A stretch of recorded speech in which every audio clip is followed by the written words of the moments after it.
At SXM, we're taking travel and tourism to new heights. Here we boast spacious check-in areas, 10 passport control points, comfortable departure lounges, and an exciting new airport mall. Finally, there's an airport in the Caribbean that takes your travel plans as seriously as you do. Princess Juliana International Airport. The experience will move you.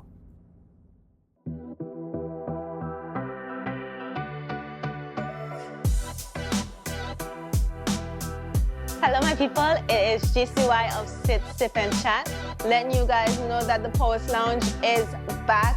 We're going to be back at Axum Cafe on February 7th from 8 to 10 p.m. So you guys were inquiring and now we're back. Come on out and enjoy the vibes.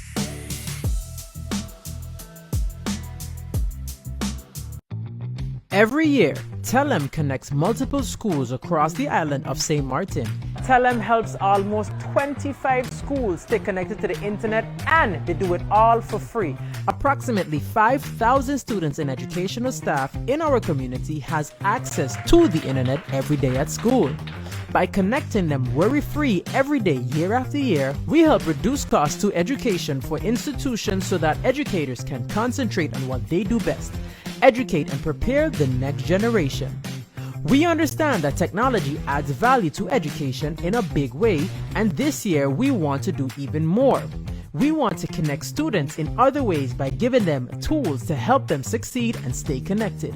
So this year, we have selected all the grade 5 and 6 students from the participating schools to be the recipients of special educational kits with access to discounted data plans. These kits include essential school supplies and a free data kit to help ensure this school year is a good one. We want to help students have access to the resources and knowledge afforded by the internet, as well as be able to stay in touch when needed with their parents and guardians.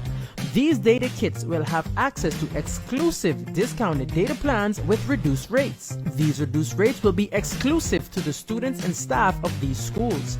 This way, both our students and educators can continue to stay connected and in touch at a more affordable and accessible rate. To all of the students, on behalf of Telem, we want to wish you great endeavors and chase your dreams, because your dreams will come true once you put in the work. And to all of the teachers that do an amazing job with all of the students, we want to encourage you to continue doing that great job. On behalf of Telem, stay connected, and we are out. Boom!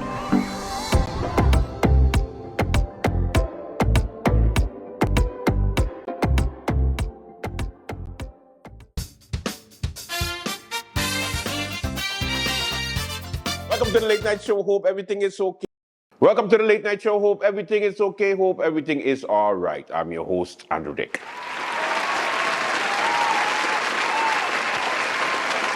Okie dokie, kids. What's happening on the lovely island of St. Martin? We begin with the news of the potential minister candidates. I know the internet almost broke yesterday when we announced the candidates for the Democratic Party.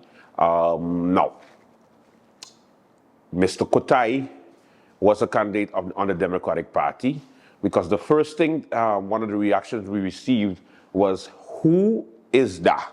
Remember when I was making fun of a candidate during the whole campaign period, when I was saying he had on his board, what going on with the roads? What going on with the government? What going on with the finances? Well, what going on? This man is going to be our Minister of Finance if he passes the screening, of course, from what we hear. And also, it's time for us to get to know this particular candidate, Mr. Kotai. I have to get used to saying his name. So what we're going to do is we're going to be looking through his campaign stuff and give you a general idea of who this partner is. I know for sure he's from St. Martin. He was born in St. Martin, so don't miss me with that, you know, because all your people always see new people, and as soon as they get elected or they get to the forefront, you're like, where they was, I haven't seen him. You're old, and therefore you ain't watching anything else but your own business. But he's been there, obviously not in the limelight. Now this is his time, and we just have to get to know him. Because you didn't know those politicians before they became ministers and members of parliament. Duh. Okay, so let me get to know Mr. Kotai, our Minister of Finance to be, if he passed the screening. My name is Viren V. Kotai. Our interests align to be the same in the sense that we want to bring up the economy of St. Martin. We want to make it great again. We've had a series of, bad events, and it's time that we as a whole come together and make our economy boosted to where it once was. My intention today was to come here and dive into sports and the benefits of sports tourism. But as I spent the day staring at the basketball court from the balcony of my home, it reminded me to take you down memory lane. It's been pretty much 4 years since I took my own initiative to put up some solar lights on this very basketball court. This is where I grew up, and the reason why I took the initiative in the first place. This letter dated December 4th, 2019. I fully understand the path I took in installing the solar lights was quote-unquote unwanted without consulting the NSI. It is agreed that better decisions could have been taken in this initiative. At this location right here, it took many years later to beautify this lovely court, and I'm glad to see a small initiative turn to something so beautiful years down the line. I mean, I understand it happened right before election time as well. We received 19.5 million in funding for the emergency recovery project. The fourth point of this project is institutional support for reconstruction. Quoting an article dated in June of 2023, the additional funds will cover the financing gap necessary to complete critical repair and reconstruction activities identified by the government of St. Martin to ensure community resilience. These include schools, sports facilities, sports and community centers that required repairs, major renovations, and reconstruction. School gyms are essential facilities for students of physical education. So we are resilient people by force, not by choice. Do you realize the potential of sports, what it does for our youth, the community, the future? We must start at the grassroots at every level here on St. Martin. The youth are our foundation. They are our future. We can then start a discussion of sports tourism where the benefits are economically related to better infrastructure. Sports tourism provides a platform for global exposure and cultural exchange. There's a trickle-down effect on how this benefits our economy. But this we will discuss as the time follows. And as for this, don't let crab mentality like this bring a child of the soil down. This is Viren Kotai. I'm signing off. We do not walk upstairs blindly. We do not drive cars blindly. We do not watch television blindly. We do not shop blindly. So why do we vote blindly? This is a public service announcement from Viren Kotai. Choose your future wisely. Is it me, or the way that he had his thing blindfolded, it was like Bird Box? He was just there like, so now he's going to be going into office and he's going to be going like, what to do with these numbers? What to do with these numbers? I don't know. I don't see nothing. He doesn't see nothing. Anyway, as far as the Minister of Tourism, the Minister of TIAT, candidate is going to be Krisha Heilige Martin.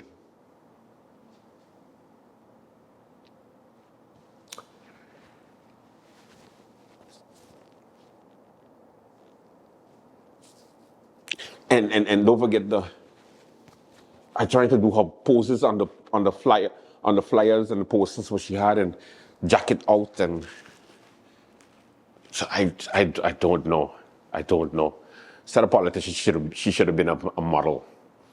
But anyway, yes, I know what you're thinking as far as the screening is concerned, but You have to understand that the Minister of Everything, Omar Otley, opened the door. He opened the Pandora's box when it comes to the screening process. He changed the game, ladies and gentlemen. Why he changed the game is because when he was going through his screening, the detectives, the Lance Researcher, whoever does the screening, basically said, no, he's no good, he's associated with criminals, yada, yada, yada, he can't do the job.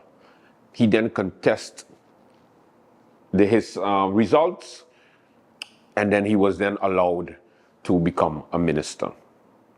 Because of that, there is something called a precedent.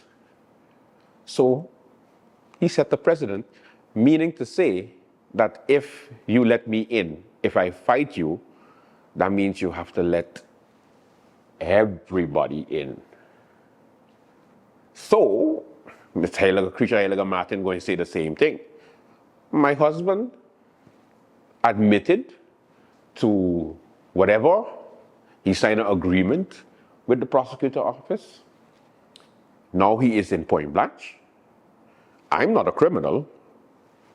So what's the problem? I get elected to parliament. Why I can't become minister? My husband already serving his time. So you can't tell me nothing about my husband. You can't say nothing about no pending cases because that's my husband. Me, I ain't got no cases. I got a clean police record. So why I can't become minister? I guess that's going to be the argument, so to speak. But just in case, what did Creature Heilige Martin promise when she was on the campaign trail? Pete, let's go and check what she promised. One of the campaign pledges that was very dear to me and near to my heart was that of the relief and benefit for the seniors during the 2019 campaign trail.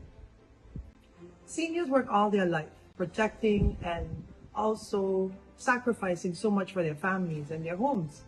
They shouldn't be burdened during their golden years. Here is how I executed that campaign pledge during the 2020-2024 parliamentary term. I will stand up for the pensioners who have worked so hard all their lives, who deserve a compensation, not to have to live on a less than minimum wage. It's not fair. I'm proud to start this dialogue on this senior initiative law, and with the goal of appealing to the business community to become more senior friendly. I spend most of the time with my grandparents, and they made a major impact in my life. We can do more. Let's do a one rate across the board for electricity for seniors, and we call it a tariff 60. Early last year, I sent a letter requesting or suggesting to the then Minister of Minister Rogers regarding the tariff 60 for at GB. That tariff was supposed to be a tariff for seniors, to lower the tariff for seniors. Anyone owning a home, anyone renting that was age 60 and above will get a reduced tariff. The aim right now is to improve the dignity and quality of life for seniors on St. Martin. As like I stated before, they work so hard. They build a home for us, and it's time we take care of them. And that's something that I will constantly be championing for you. It's never about you, it's about we, cause together, yes, we can eradicate all the struggles we're going through. Together we can, together we wish, yes, we can overcome and conquer all the obstacles they put us through. We shall win, fight for all the people, oh yeah. Together we can move this country, yeah. Together we can make a difference, yeah. Stop casting votes for just anybody. We got to vote Grisha, yeah. Grisha, we voted. Grisha, we voted. I've never seen this woman in Front Street now. I don't understand what she's talking about. She walking in Front Street. I don't get it. Anyway, so those are your two minister candidates for this 2x4 government that is about to be, at least parliament members that's going to be sworn in on February the 10th. And then after that, the screening process will begin. Now, as far as the Now Party is concerned, the two candidate ministers for the Now Party are as follows. Christophe Emmanuel for Minister of Education, Culture, Youth and Sports. Yeah. Again, Minister of Everything opened the Pandora box. Yeah. I got cases on me, so what? I go in an education partner. And then as far as the Ministry of Justice is concerned, we have the candidate minister, Lyndon Lewis. From all things considered, we'll have to wait to see if this will actually take place because, people change their mind, people fall out. We heard different names when it comes to the Justice Ministry, but from what I understand, as far as justice is concerned, Lyndon Lewis is the front runner as a candidate for the Now Party, and the leader of the Now Party, Christophe Emmanuel, would be the leader. Would be the Minister of Education, Culture, Youth and Sports if he passes the screening. So this is a big if.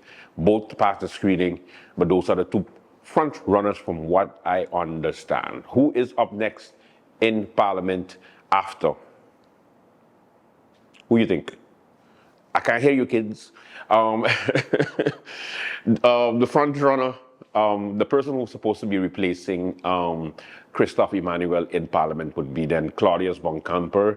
However, as you know, he is suspended. So then, of course, Lyndon Lewis would be the one to go into Parliament. But if he decides to just become a minister also, then the next person in line would be Giovanni Gums. From Belvedere. Go Belvedere. We made it. 70-something votes. We made it. Hey, democracy, boy. It works. I love it. And then, of course, Kevin Mingret would stay in Parliament because, So those two would be then the representatives of the Now Party. So you see how it comes to this whole you waiving your chance to go into Parliament and becoming a minister. The messed up part about it is that you can't, when you are a minister, you're a minister. If the government falls, you're supposed to be going back to Parliament. Supposed to. That almost next to nothing never happens because the people who you go back to, like for example, if Christophe Emmanuel decides, like he wants to become the Minister of Education, Culture, Youth and Sport, he would then have to tell Giovanni Gums or tell Kevin. No, he ain't telling Kevin nothing because Kevin is the second one now, so he ain't telling Kevin nothing. Kevin already there. They got 2 seats. But then he would have to tell, hey, Giovanni, thanks for hotting up my seat, but I coming back. No, Mr. Gums could basically say, go fly a kite. Or he can say, okay, boss, no problem. Here you go. And then, Chris then goes and sits back into the House of Parliament. On the hand of, for example, when it comes to the Democratic Party, I didn't mention it, the person who would be coming into Parliament to replace Krisha Heliga Martin if she becomes a minister would be Khalil Rayvon. Yay, Khalil. You see, it's a good move he made from leaving the USP by. Whoa, wow. That's, hey, listen, these people have foresight now. They see it now. They see it. They was like, ooh, okay then. So Khalil would be in Parliament together with Auntie Sarah Westcott Williams. Ooh, that's a nice combination, boy. I ain't gonna lie. 2 talkers right there, boy. Don't mess with the DP, boy. DP got some good candidates.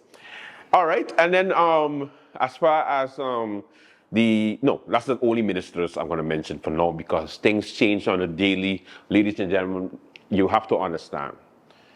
February the 10th is right around the corner, and anything can happen in 10 days. Understand this. So for now, you can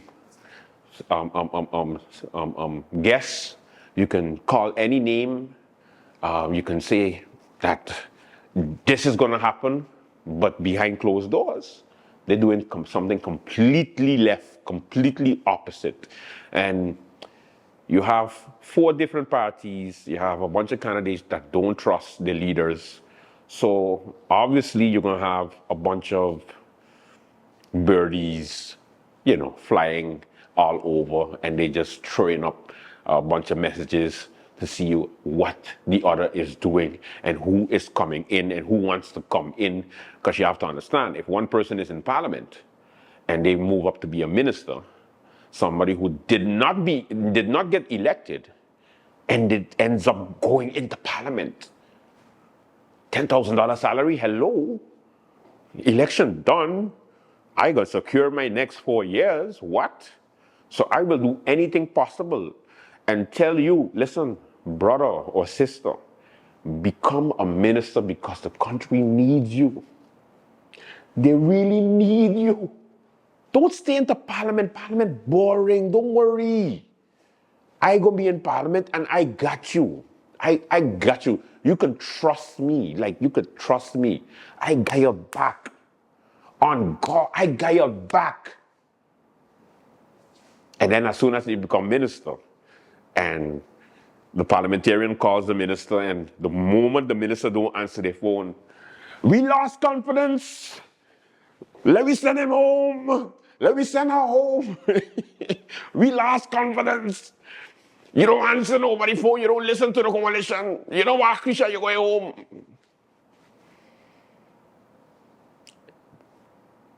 That's interesting. That would be the ultimate checkmate if Auntie Sarah just set the whole trap for Krisha to become minister. And then afterwards, motion of no confidence. Go home. She was sent home as minister, as head of the parliament. Now she was sent home as minister. And you ain't coming back because nobody giving you back your seat. See you next election.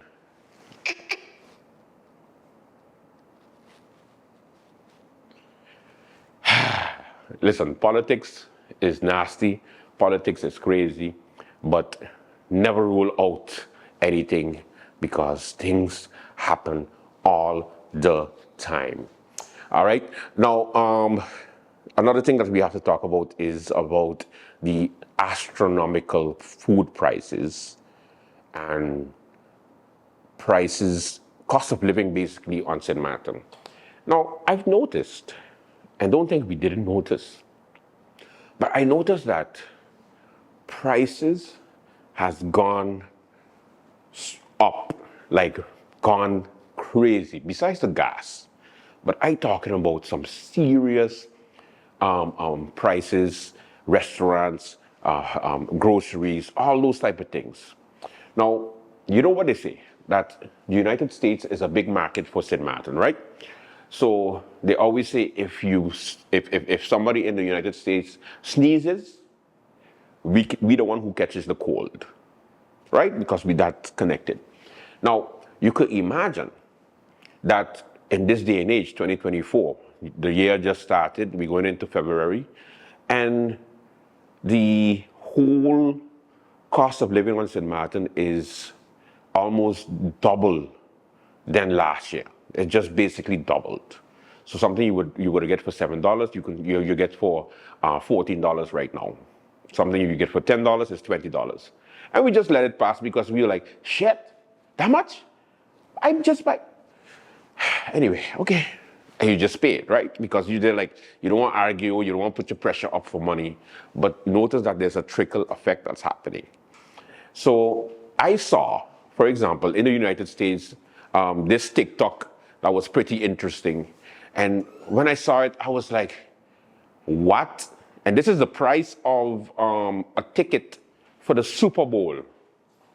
Okay? A price per ticket to go to the Super Bowl is between $8 $8,000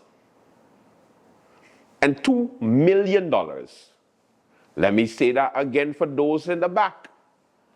$8,000 to go to the Super Bowl in the United States, and $2 million, the most expensive one.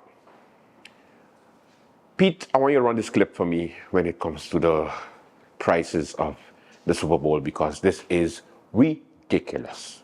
Yeah, speaking of cha-ching, cha-ching, yeah. Tickets to the Super Bowl will be the most expensive in history. Are you ready for it? You better believe See it. why I said that? I do. So the average ticket for the big game is nearly $10,000. The cheapest, just over $8,000. Okay, now just yesterday, by the way, it was the most expensive was $8,000. So that's nearly $2,000 more than the average ticket last year. Part of the reason for this year's cost is Vegas, baby. The previous record year for priciest Super Bowl seats was also 2020, which coincidentally also featured the Chiefs and the Niners. And some of the hotels right near Allegiant Stadium are already sold out for Super Bowl weekend. If you can't find a room, you're gonna have to pay, like a lot. A lot. The Staybridge Suites near the stadium currently has vacancies listed at more than $1,200 per night for Super Bowl weekend. Wow. Some rooms are available on the Strip, including at Aria for $1,300 a night and at Fontainebleau for more than $1,400 per night. You might be better off just doing an Airbnb somewhere and... Or going in and out same day. The lowest ticket for the Super Bowl to get in there and sit down. That much for a Super Bowl ticket. Okay, come here. For $8,000? I need to be on the field playing in the game. Does that make sense? For $8,000 a ticket, I need to be catching a pass from a quarterback. Somebody needs to tackle me. Does that mean that for that much money? For $2 million a ticket, I need to be on the team. I need to be on the team, right? I need to hold the Lombardi trophy up. It better be a picture of me and the trophy like this. Does that make sense? I need to be in a Super Bowl commercial after. It needs to be me and Jake from State Farm. Better be Jordan and Jake taking stuff off your plate. I need to get a catchphrase for $2 million, right? And that's the thing. That's only just for the tickets. That is not for the hotel stay. That's not for the travel. That's not even for the parking. One knows funny? I heard that parking is rumored to be like $300 get away from me. Does that make sense? Right? Actually, it does. None of it does make sense. He's right. I want to be in a commercial, a Super Bowl ad with Jake from State Farm. Yes. For that price, $2 million? Man, I better get a picture with John Madden, and he did. Like, no, man. But that was just an example. So imagine the price of that up there. And imagine the trickle-down effect for the next coming months in St. Martin. Now, I know that most of the time people say, oh, Andrew, you just have to go with the flow. Oh, you just have to mind your spending. But I noticed more and more that people have to pick between eating today or putting gas in the vehicle. They just basically have to pick a struggle, which one it is today. I going to drive or I going to eat? You know what? I'm going to drive. I don't really need to eat. That's how it is. Don't get me started with the price of school and the contributions and donations, what they're asking on a weekly basis. It's Pink Friday, so please send $15 for your child. What? It's a Christian school. What do you mean? What? It's Pink Friday? You could wear pink to school and pay $15 as a contribution? For what? You're subsidized by the government. Okay, all right. Because we can't say no to the kids. Imagine when Carnival comes. Imagine the prices of the village this year. Afraid. Because we're going to pay $100. We're going to give $100 to our kids. Yeah, daddy, ticket costs $60. Okay. Oh, I need some clothes to buy. Another $100. Shoes, clothes, dead. Oh, daddy, I need some money in my pocket, you know, just in case. Just in case what? You play cheap, you give another $50. Because you give somebody $20 these days, $20 is like $1 Pete, what you say? $20 is like, wait, where you going? $20? No, wait, where you going? Don't even talk about 10 and 5. Like that's just like money you just find in your, that's like money you find in your pocket, scrunch up and you see, $5. Ah, that's nothing. No, but in all serious, and this is not going to be one of those rants where I'm going to say that the price controllers and should go and check the prices, because the prices are fine. It's just that the economy has changed drastically. The pay is still the same when it comes to work. People expect to pay the same type of money that they paid 5 years ago for services. They expect to pay the same now. Meanwhile, other economies are just like rising. So where do we end up? Where do we fit? So do we need a government that is going to focus on a better life for the population? Hell yeah. But then again, I wish that we could have snow in St. Martin, and it still ain't happened. So all I can say is continue to prioritize, continue to focus, stop living beyond your means. Many people love living beyond their means, and that is what gets us in trouble in the first place. And budgeting actually works. And I hate budgeting, I can tell you. But you can't live like it's the 90s anymore, boy. You can't. And you can't even say 2000s. Remember when we thought that 2000 would be the last thing, and then, okay, that would be it. And then we noticed that 2021 come, 2001 come, I mean. And we was like, oh shit, so we continue. Okay, that's all right. I thought we were just gonna party till it's 2000. All right. And look, we are 2024, and now we like, okay, I want to check out. We ain't checking out yet. Like, it's okay. Like, oh, like, come on now. Slow down. Time waits on no one. Welcome to the Late Night Show. We have a good one for you. Let's begin.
How are you? Hi, darling. I'm fine. Just calling to say hi. Oh, okay. We got over here. Girl, I hear watching this movie and it.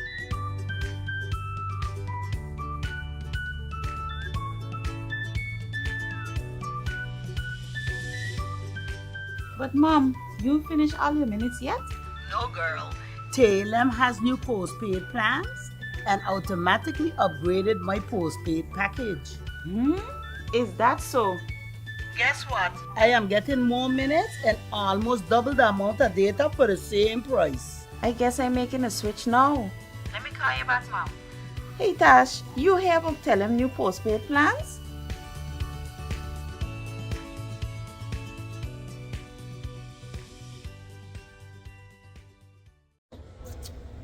You know, you guys saw that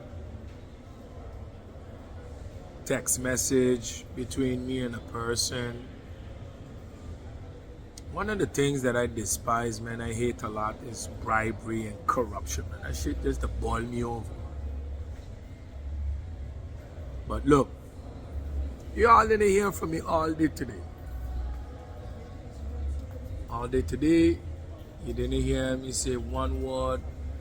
I didn't hear me say one type of communication. It's already 5 o'clock down in St. Martin, and it's 10 o'clock here in Congo. Look, I don't know, and I don't have the facts, whether if it's true or not, that Kevin Mingrek accept or was promised $500,000, backstab me or sell me or whatever the case may be. That's a business. I really don't care. And to be quite for me, that's his problem. Many times I've asked this young man, Kevin, are you fully aware of any situations you may be part of or you may have been part of? Have you ever accepted a bribe? Have you ever did any corruption or any type of different situation before I decided that I was going to play my ball game? I got no. But what I heard today and what BB Shah been talking about this voice note,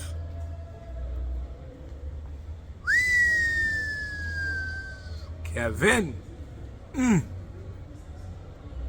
partner, oi.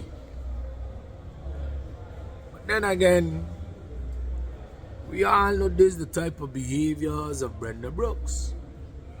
Because after all, like I said, I don't know if it's true. But since people have been convicted in the past for bribing immigration officers, you never know. You never know. Bribing is a situation that love to go on in cement. People are always bribing each other. Bribe left, bribe right. Bribe 6, bribe 7. Bribe 8, bribe 9. But they can't bribe Olivier Rendell.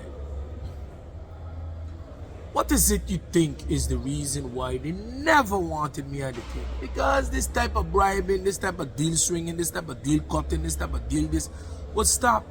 Now can you imagine? One man, they all can't be against, man. Lord, man, have a break, man. How can one man, both sides against? How is it one man can everybody be against so? On the both sides are political. One man DP against. One man Glacier Sarah against. Theo against. One man Emmanuel against because he can't get to do corruption. If that one man there.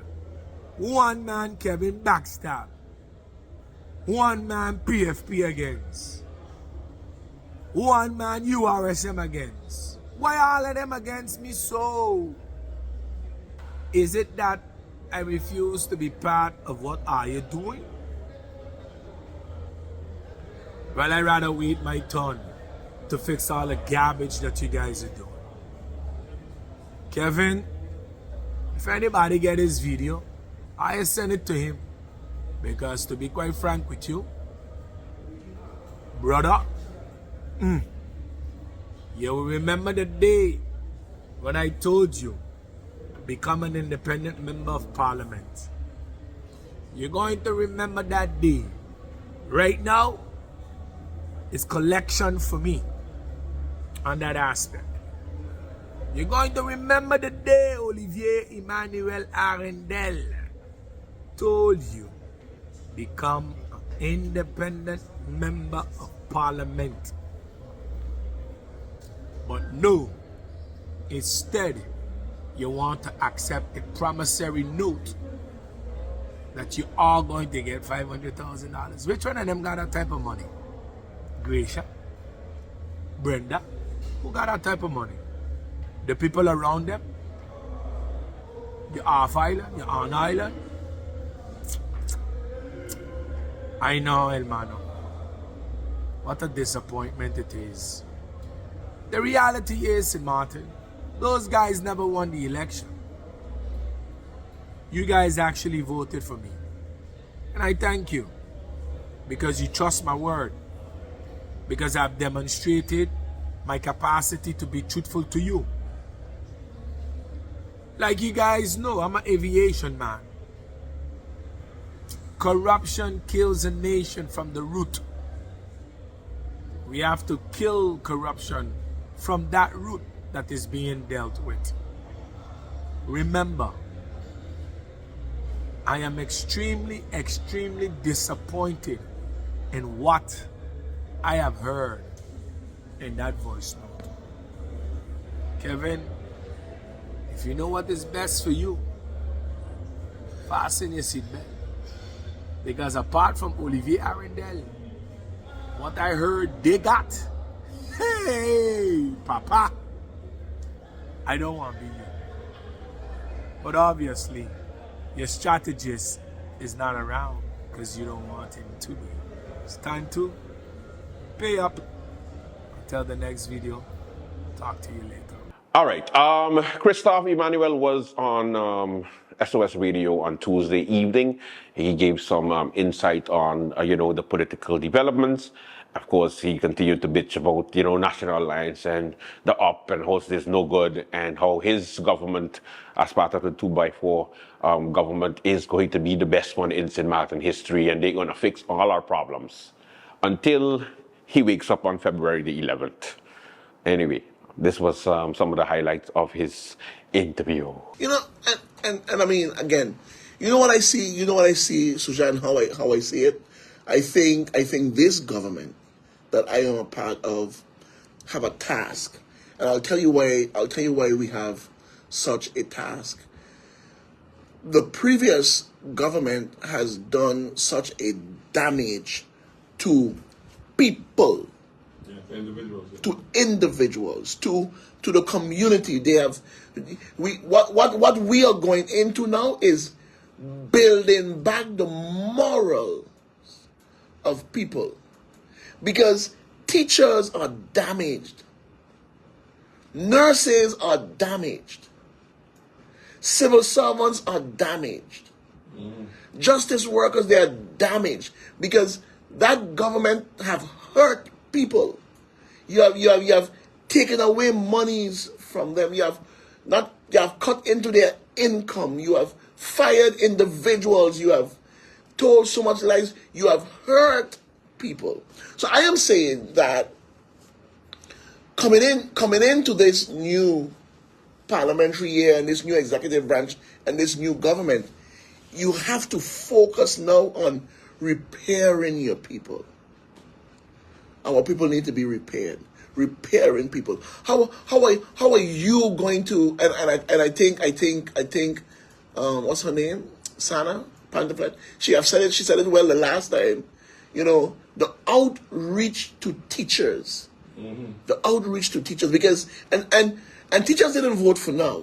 Teachers didn't vote for now. But that doesn't mean that the now and this government doesn't respect the work that is done by teachers. But now, how are you going to repair that hurt that they have been through 4 years? I guess you analyze it. No, you got to look at you have to analyze it and look at, because again, some of the most informed individuals are teachers. Mm-hmm. Okay, most teachers went to NA and URSM. Okay, that's where they went. In addition to that, the NOW was doing well. Coming down to the end of it, the idiot Olivia Arundel just damaged a lot of our movement too as well. But we leave that where it is. But what I'm saying with this, Suja, right? You're going to have to now reach out. Okay? Not them coming to you, but you going to them. It's going to have to be done. And I keep saying a paradigm shift, what is needed. Now you have to listen. Now this is a government that will have to listen. Mm-hmm. Listen. And you're going to have to listen to the people that carries this country. You're going to have to listen to the teachers. We're going to have to listen to our nurses. We're going to have to listen to our police officers. We're going to have to listen to our civil servants. We have to listen to the problematic areas and find a solution to solve it. That's what this government is going to have to focus on if we intend to last for these 4 years and fix this country. You said that you're going the parliamentary year. Next week we're gonna have a meeting in Parliament, mm-hmm. where we'll be closing off the parliamentary year. So for this week here we have no meetings. Okay. Next week the Parliament will come. Next week we bid farewell to some of the people that are leaving. I will be bidding farewell to them in Jubilee. I'll be bidding farewell to them in grace and smiling, because I had them come up to me and thanking me for being my last stay in Parliament. You told you that? Yes! Thank you for being in Parliament. That's what they came and they tell me. Okay? They're lucky they got back in. But some of them, okay? But I will be smiling and waving bon voyage. Let me ask you, now let's talk about the executive body. When does that go in? The executive body goes in when ministers are put up for screening? Not just a screening, but put up and approved by the members of Parliament that supports these individuals in the majority, and they go through the process that they so-called the screening process to be done, and then they'll be, sworn in as well when that is over, and then the executive branch sits. So that screening process thing is still in place? It's an illegal process to me. I mean, listen, there's so many articles and things out on it. I don't understand the purpose and the reasons for it. I think it needs to be looked at and reviewed too as well. And again, like I said, these things came about not because one felt it was the best thing for the country. It came about because one had issues with someone else, and I'm in a position now to do this. I'm going to do this.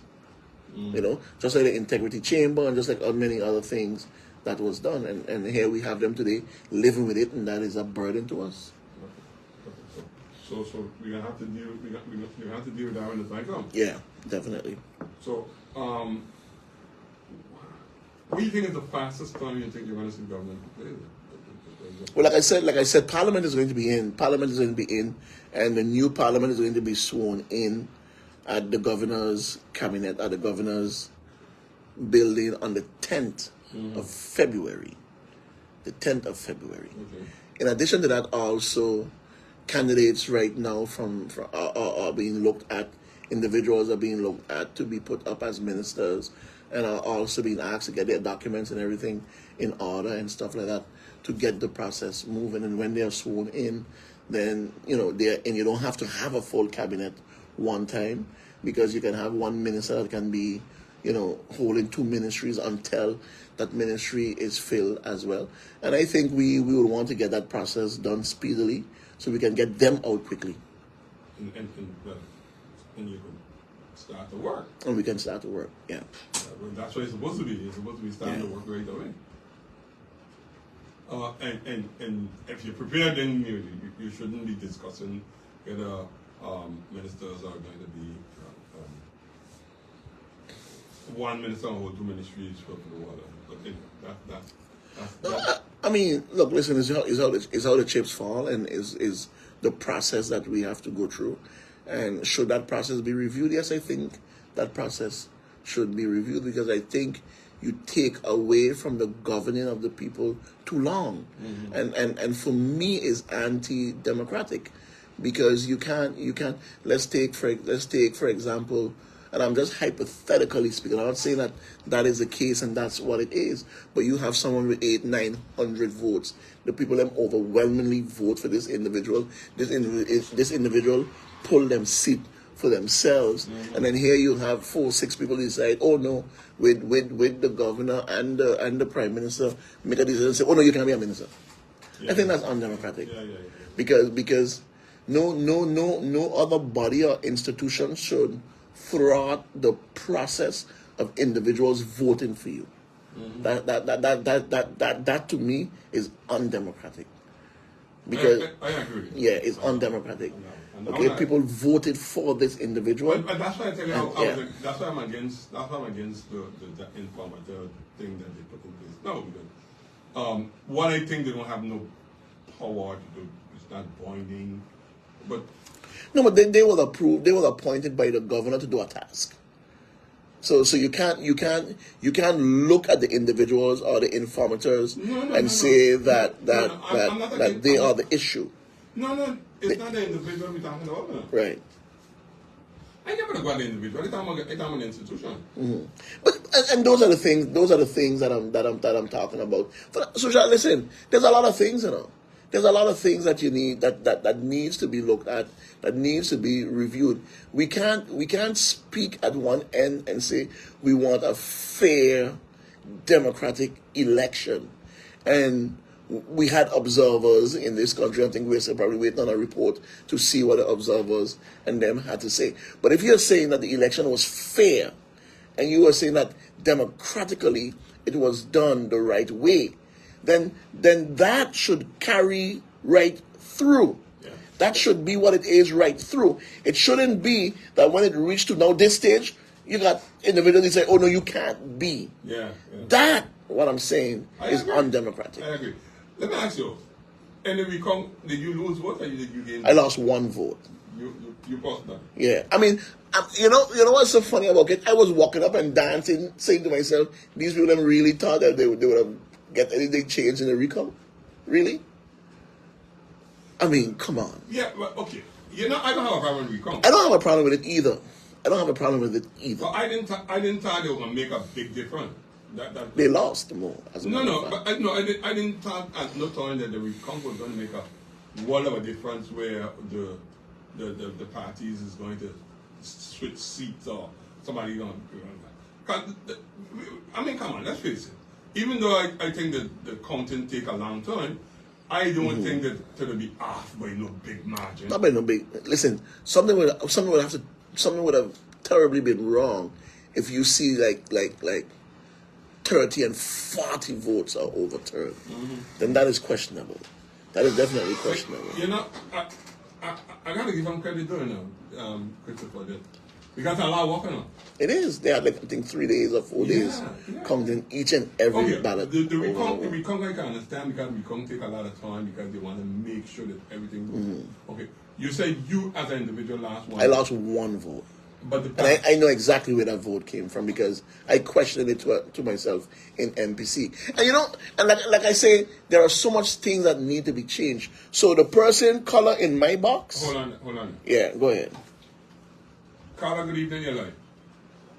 I have Jackie. I like to ask a question to the minister. For me, the defense of the country itself is two sides. It's French and Dutch. And I want to know is the Treaty of Concordia is value to that work to do. But I can understand is he got a right in these French soil. And the French denying the right of these things. But normally, Dutch soil got a right to come over and make him understand and make him the right come forward. Because it's been functioned in, being rated in the treaty. And for so long, I hear the problem of St. Martin, Dutch and all, changing politicians, freeing politicians, and nobody stands for it. To make them respect that treaty and make that treaty come alive. Because it's time to come alive. Good night for people. All right, Jesse. Today I because again, you know, procrastination is a bad thing and neglect is also even worse. So I took it upon myself today to come to the, we have another call? No. To come to the northern side and get my paperwork done that I've been trying to get done for a very long time. So I was over here from since 9 o'clock. From since 8 something, I was over here. My first appointment at the post, was it the post office? Or the collectivity? But my first appointment was at 9 o'clock. 9 o'clock. I left over here after 1 with different places that I had to go and get. And in that conversation with moving from the post office, moving from the collectivity, moving from East Center, going here, going there to get paperwork done, I made mention to someone that's against the Treaty of Concordia. What you're doing. I said, that what you're doing is against the Treaty of Concordia. That does it for the Late Night Show. Thank you so much for watching. Until tomorrow, do have a safe and pleasant one. Bye-bye.